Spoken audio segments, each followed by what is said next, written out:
धीरू भाई अंबानी इंडिया के one of the greatest businessman थे। उनकी कंपनी रिलायंस इंडस्ट्रीज आज करीब 2 करोड़ रुपए कमाती है हर मिनट। लेकिन क्या आप बिलीव करोगे कि इन्हीं धीरू भाई का सफर एक मामूली से क्लर्क के तौर पे शुरू हुआ था, जिसका काम था घंटों तक धूप में रहकर गाड़ियों में पेट्रोल भरना। ये कहानी है इंडिया के सबसे एम्बिशियस इंसान धीरू भाई अंबानी की।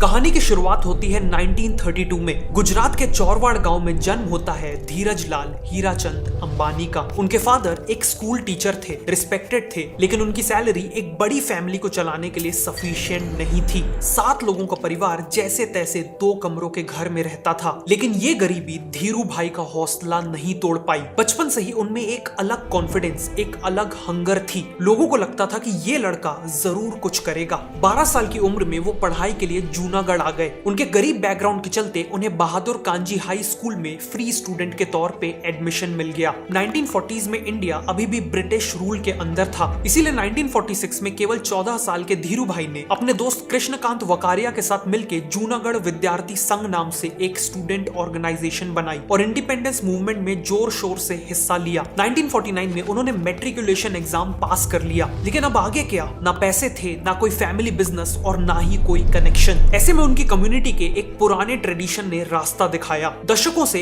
यंग गुजराती लड़के अरेबियन कंट्रीज ट्रैवल करते थे। वह 8 से 10 साल काम करके पैसे इकट्ठा करते थे और फिर वापस आकर खुद का धंधा स्टार्ट करते थे। इसीलिए 16 साल के धीरू भाई भी एक स्टीमर पर बैठकर घर से 2400 किलोमीटर दूर एडेन की ओर निकल पड़े।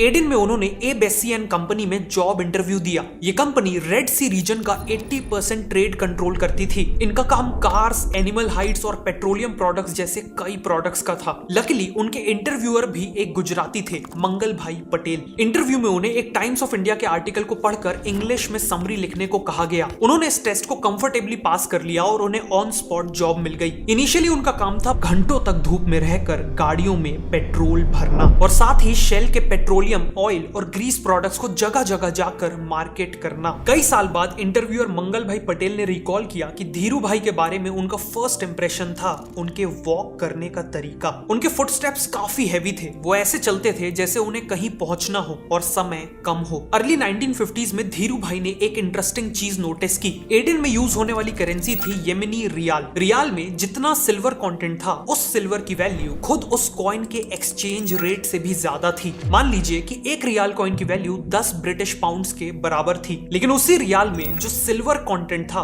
उसकी मार्केट वैल्यू 12 ब्रिटिश पाउंड्स की थी। मतलब आप 10 पाउंड्स में एक रियाल कॉइन खरीद सकते थे और उसे मेल्ट करके उसके सिल्वर को 12 पाउंड्स में बेच सकते थे। सीधा 2 पाउंड्स का प्रॉफिट। धीरू भाई ने एग्जैक्टली यही किया। उन्होंने मनी चेंजर से जितने हो सके उतने रियाल्स के ऑर्डर प्लेस कर दिए, फिर कॉइन्स को मेल्ट करके उनसे सिल्वर निकलवा लिया और फिर सिल्वर इनगेट्स को लंदन के बुलियन डीलर्स को बेच दिया। करीब 3 महीनों तक ये ऑपरेशन चला, लेकिन फिर सर्कुलेशन में रियाल की कमी होने के चलते अथॉरिटीज को शक हो गया और धीरू भाई को ये काम रोकना पड़ा। लेकिन तब तक उन्होंने कुछ लाख रुपए कमा लिए थे। 1956 तक कई प्रमोशंस के बाद धीरू भाई एडेन मिलिट्री बेस पे रिफ्यूलिंग ऑपरेशंस के मैनेजर बन चुके थे। लेकिन वो केवल अपनी जॉब तक लिमिटेड नहीं रहे। जॉब के बाद वो एडेन सूख जाने लगे और वहां ट्रेडर्स को ऑब्जर्व करके सीखने लगे और जल्द ही खुद भी राइस, शुगर और बाकी कमोडिटीज में ट्रेडिंग करने लगे। 1954 में 22 साल की उम्र में उनकी शादी जामनगर के पोस्टमैन की बेटी कोकिला बेन से हो जाती है, जिसके बाद वो भी धीरू भाई के साथ एडेन आ जाती हैं और 1957 में एडेन में ही जन्म होता है उनके पहले बेटे मुकेश अंबानी का। 1958 में एडेन आए उन्हें करीब 10 साल हो चुके थे और तभी 26 साल के धीरू भाई ने सोच लिया कि अब किसी और के लिए काम करने का समय खत्म हुआ। अब बारी थी खुद का एम्पायर बिल्ड करने की और इसी सोच के साथ वो इंडिया वापस लौट आए। उन्होंने बॉम्बे में अपने कजन चंपकलाल दमानी के साथ पार्टनरशिप में एक बिजनेस स्टार्ट किया। ऑफिस के नाम पर एक 350 स्क्वायर फीट का कमरा, एक टेलीफोन, एक टेबल और 3 कुर्सियां थी और कंपनी का नाम था रिलायंस कमर्शियल कॉर्पोरेशन। शुरुआत में ये एडेन में मसालों को और इथोपिया, सोमालिया और कीनिया में टेक्सटाइल्स को एक्सपोर्ट किया करते थे। लेकिन बहुत जल्द धीरू भाई की नजर एक बेटर बिजनेस अपॉर्चुनिटी पे पड़ी। उन्होंने देखा कि इंडिया में सिंथेटिक थ्रेड्स जैसे नायलॉन, विस्कोस और पॉलिएस्टर की बहुत भारी डिमांड थी। टेक्सटाइल इंडस्ट्री इन थ्रेड्स का यूज करके कपड़े बनाना चाहती थी, क्योंकि इनसे बने कपड़े अफोर्डेबल, क्रीज प्रूफ और क्विक ड्राइंग होते थे। प्रॉब्लम ये थी कि इन थ्रेड्स का जो प्रोडक्शन इंडिया में होता था वो केवल 10 से 20% डिमांड ही फुलफिल कर पाता था। वहीं दूसरी तरफ गवर्नमेंट गवर्नमेंट ने इनके इंपोर्ट्स पर स्ट्रिक्ट रिस्ट्रिक्शंस लगा रखे थे, जिसके चलते इंडिया में इनकी भारी शॉर्टेज थी। गवर्नमेंट ने आरईपी यानी रिप्लेनिशमेंट लाइसेंस का एक सिस्टम बना रखा था। ये लाइसेंस टेक्सटाइल एक्सपोर्टर्स को मिलते थे। फॉर एग्जांपल, अगर ये एक्सपोर्टर 100 रुपए का टेक्सटाइल एक्सपोर्ट करते थे तो उसके बदले इन्हें 20 रुपए के आर्टिफिशियल थ्रेड्स इंपोर्ट करने की परमिशन मिल जाती थी। गवर्नमेंट का आइडिया था कि वो इस तरीके से एक्सपोर्ट इंपोर्ट को बैलेंस कर सकेंगे। अब धीरू भाई ने नोटिस किया कि कई एक्सपोर्टर्स के पास ये लाइसेंस था लेकिन वो इसका यूज नहीं करते थे। इसीलिए धीरू भाई ने उन एक्सपोर्टर्स को सबसे बेस्ट प्राइस ऑफर करके उनसे ये लाइसेंसेस खरीदना चालू कर दिए। इनफैक्ट ज्यादातर लाइसेंसेस खरीद के वो इंडिया के पूरे सिंथेटिक थ्रेड्स इंपोर्ट्स को कंट्रोल करने लगे और ह्यूज डिमांड के चलते कई 100% के प्रॉफिट में इंडियन टेक्सटाइल मैन्युफैक्चरर्स को बेचने लगे। बिजनेस तो तेजी से ग्रो कर रहा था, लेकिन धीरू भाई और चंबक लाल की पार्टनरशिप में कुछ ठीक नहीं था। धीरू भाई एग्रेसिव रिस्क टेकर थे तो वहीं चंबक लाल सेफ खेलना पसंद करते थे। टिपिंग पॉइंट आया 1965 में। धीरू भाई का प्रेडिक्शन था कि सिंथेटिक थ्रेड्स के प्राइसेस फ्यूचर में बढ़ेंगे, इसीलिए उन्होंने इसकी ह्यूज इन्वेंटरी बिल्डअप कर ली ताकि फ्यूचर में बढ़े हुए प्राइसेस में बेच सके। लेकिन चंबक लाल पैनिक कर गए और उन्होंने धीरू भाई को फोर्स किया कि वो इन्वेंटरी को कम कर दे। धीरू भाई ने थ्रेड्स को बेच तो दिया लेकिन किसी और को नहीं बल्कि खुद को ही। 2-3 हफ्तों में प्राइसेस बढ़ गए और उन्होंने मोटा प्रॉफिट कमाया। उन्होंने चंबक लाल को प्रॉफिट शेयर करने का ऑफर भी दिया, लेकिन साथ ही ये भी कहा कि जो बिजनेस समझ नहीं आता उसमें इंटरवीन ना करें। फाइनली उसी साल उन्होंने पार्टनरशिप को स्प्लिट करने का डिसीजन लिया। धीरू भाई और उनके भाई ने 6 लाख रुपए में चंबक लाल से उसके रिलायंस के शेयर्स खरीद लिए।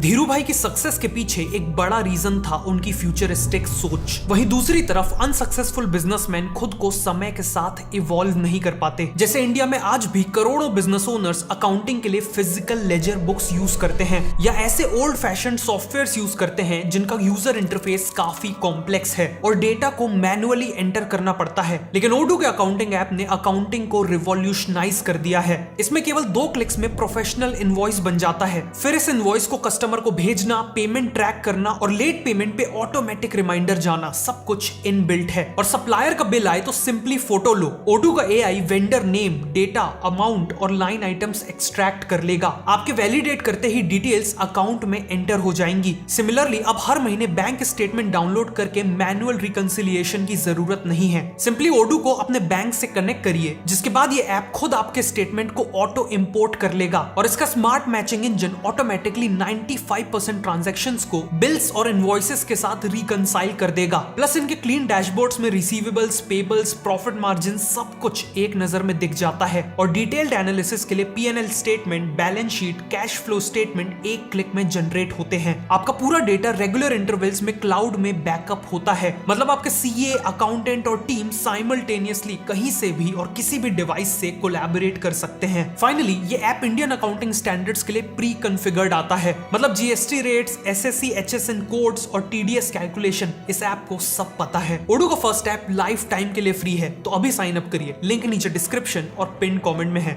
अगले 1 साल में धीरू भाई ने अपनी नेक्स्ट मंजिल चुन ली। वो अब केवल थ्रेड्स के सप्लायर बने रहने में सेटिस्फाइड नहीं थे। अब बारी थी खुद थ्रेड्स का यूज करके टेक्सटाइल मैन्युफैक्चरर बनने की। उन्होंने गुजरात के नरोडा में एक जमीन खरीद ली। एक सिंपल फैक्ट्री बिल्डिंग बनाई गई और केवल 4 निटिंग मशीन से काम शुरू हो गया। इसी दौरान एडेन में अनस्टेबल पॉलिटिकल एनवायरनमेंट के चलते कई गुजरातीज वहां से वापस लौटने लगे, जिसके चलते धीरू भाई को अपने बिजनेस के लिए रेडीमेड मैनेजर्स, अकाउंटेंट और सेल्समैन मिल गए। धीरू भाई ने नोटिस किया कि इंडियन टेक्सटाइल मार्केट में कोई भी एस्टैब्लिश्ड ब्रांड था ही नहीं। जिसका भी माल सस्ता होता था वो ज्यादा बिकता था। ऐसे में उन्होंने खुद का टेक्सटाइल ब्रांड लॉन्च करने का जीनियस डिसीजन लिया और वो ब्रांड था विमल। उन्होंने इसे मास मार्केट के लिए प्रीमियम फैब्रिक की तरह पोजीशन किया। इसकी टैगलाइन थी ओनली विमल, जो इसे दूसरों से एक्सक्लूसिव और सुपीरियर पोजीशन करती थी। एडवर्टीजमेंट्स में भी इन्होंने 1 करोड़ रुपए साल का खर्च किया, जिसमें इंक्लूडेड थे फैशन शोज, बिलबोर्ड्स और न्यूज़पेपर्स।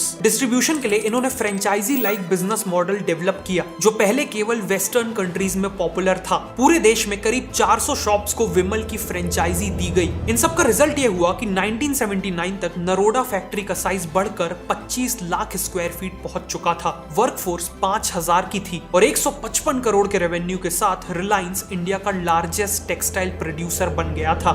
इसी दौरान 1977 में धीरू भाई ने एक ऐसा फैसला लिया जिसने इंडियन स्टॉक मार्केट्स को हमेशा के लिए बदल दिया। उन्होंने लॉन्च किया रिलायंस का आईपीओ। इससे पहले आईपीओ में केवल बिजनेस हाउसेस, इंस्टीट्यूशनल इन्वेस्टर्स और वेल्दी फैमिलीज पैसा लगाया करती थी, लेकिन रिलायंस का फोकस था इंडिया के मिडिल क्लास को पार्टनर बनाना। उन्होंने 10 रुपए पर शेयर के प्राइस पे 28 लाख शेयर्स ऑफर किए। ये आईपीओ 7 टाइम्स ओवर सब्सक्राइब्ड हुआ और 1978 में रिलायंस के शेयर्स बॉम्बे और अहमदाबाद स्टॉक एक्सचेंजेस में ट्रेड करने लगे। ना केवल लिस्टिंग में शेयर्स प्रीमियम प्राइस पे खुले, बल्कि कुछ ही महीनों में प्राइसेस बढ़कर 50 रुपए हो गए और इन्वेस्टर्स का पैसा 5 गुना हो गया। पहली बार स्टॉक मार्केट से इंडिया की जनरल पब्लिक ने इतनी बड़ी वेल्थ बनाई थी, लेकिन बहुत जल्द इस कहानी में विलेन की एंट्री होने वाली थी। 1982 में allegedly Kolkata based bear cartel की बुरी नजर रिलायंस के शेयर्स पर पड़ चुकी थी। 18 मार्च को कार्टेल ने पूरी ताकत से रिलायंस के शेयर्स पे अटैक किया। उन्होंने इन शेयर्स की शॉर्ट सेलिंग स्टार्ट कर दी। उनका प्लान था कि वो मार्केट से रिलायंस के शेयर्स को बोरो करेंगे, फिर 131 के करंट प्राइस पर बेच देंगे। जब प्राइसेस नीचे जाएंगे तो और लोग भी पैनिक करके बेचने लगेंगे, जिससे प्राइस क्रैश हो जाएगा। फिर एक हफ्ते बाद वो शेयर्स को गिरे हुए प्राइस पर खरीद लेंगे और जिनसे बोरो किया था उन्हें वापस कर देंगे। पहले के प्राइस और अभी के प्राइस में जो डिफरेंस होगा वो बियर कार्टेल का प्रॉफिट होगा। जनरली शॉर्ट सेलिंग इसी तरह से काम करती है। उस दिन आधे घंटे में बियर कार्टेल ने रिलायंस के करीब 3.5 लाख शेयर्स बेच दिए और प्राइस 131 से गिरकर 121 हो गया। लेकिन फिर कुछ अनबिलीवेबल हुआ।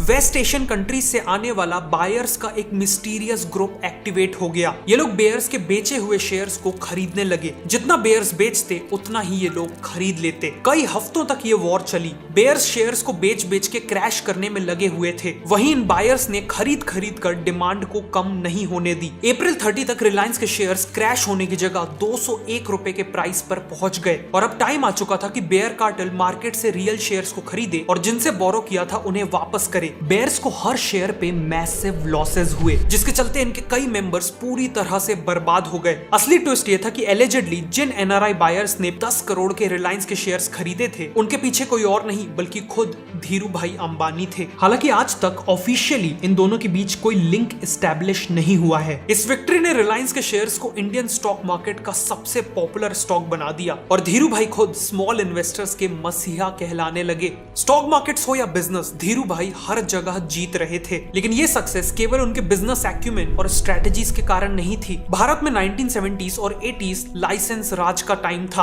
और धीरू भाई को अच्छे से पता था कि बिजनेस में कुछ भी बड़ा करने के लिए उन्हें पावर में बैठे हुए लोगों से स्ट्रॉन्ग रिलेशनशिप्स मेंटेन करनी होगी। इसीलिए रूलिंग पार्टी हो या ऑपोजिशन, धीरू भाई ने सबके साथ अच्छे रिलेशंस मेंटेन करने की पूरी कोशिश की। अलेजिडली इसी इन्फ्लुएंस का यूज करके उन्होंने 1971 में high unit value scheme approve करवा ली। इस स्कीम से पहले नायलॉन टेक्सटाइल एक्सपोर्ट करने पर केवल नायलॉन के थ्रेड्स इंपोर्ट करने की परमिशन मिलती थी, लेकिन अब नायलॉन एक्सपोर्ट करके ज्यादा valuable polyester filament yarn import किया जा सकता था। इस स्कीम का रिलायंस को बहुत फायदा मिला। नो डाउट धीरू भाई एक जीनियस बिजनेसमैन थे, लेकिन जरूरत पड़ने पर वो साम दाम दंड भेद हर तरीके को यूज करना जानते थे और उनका ये साइड नुस्ली वाडिया के साथ उनकी राइवलरी में देखा गया। नुस्ली वाडिया बॉम्बे डाइंग के प्रमोटर थे, जो टेक्सटाइल मार्केट में रिलायंस की डायरेक्ट कॉम्पिटिटर थी। अलेजिडली धीरू भाई ने नाडिया के खिलाफ अपना हर हथियार इस्तेमाल किया। जब बॉम्बे डाइंग का एक मैन्युफैक्चरिंग प्लांट सेटअप हो रहा था तो मिस्टीरियसली गवर्नमेंट ने उनका लाइसेंस 2 सालों तक ब्लॉक कर दिया। जब उनके प्लांट के इक्विपमेंट्स इंपोर्ट होकर आए तो कस्टम्स ने उन्हें इंस्पेक्शन के नाम पे 4 हफ्तों तक रोक के रखा। इसी के साथ वाडिया के खिलाफ एक नेगेटिव मीडिया कैंपेन भी शुरू हो गया। उनके प्लांट को जंक कहा गया और कहा गया कि उनके प्लांट में इंफीरियर प्रोडक्ट्स बन रहे थे। जिन जर्नलिस्ट ने ये रिपोर्ट्स लिखी थी उनमें से कईयों को डर्टी डजन के नाम से जाना जाता था। एलिजिडली ये ऐसे रिपोर्टर्स थे जिन्हें वाडिया के खिलाफ रिपोर्ट्स लिखने के लिए पैसे मिलते थे। लेकिन ये बिजनेस वॉर वन साइडेड नहीं थी। Ramnath Goenka Indian express newspaper के ओनर थे और नुस्ली वाडिया से काफी क्लोज थे। जब गोयंका को लगा कि धीरू भाई ने मीडिया को मैनिपुलेट किया है तो उन्होंने अपना पूरा साम्राज्य रिलायंस के अगेंस्ट लगा दिया। उन्होंने इन्वेस्टिगेटिव जर्नलिस्ट स्वामीनाथन गुरुमूर्ति को हायर किया, जिसने रिलायंस की बिजनेस प्रैक्टिसेस के खिलाफ कई एक्सपोजे लिखे। इसी दौरान 1985 तक रिलायंस के ऊपर करीब 27 करोड़ के एक्साइज इवेजन का नोटिस आ गया था और सीबीआई की इंक्वायरी भी शुरू हो गई। सालों तक चली ये बिजनेस वॉर धीरू भाई के ऊपर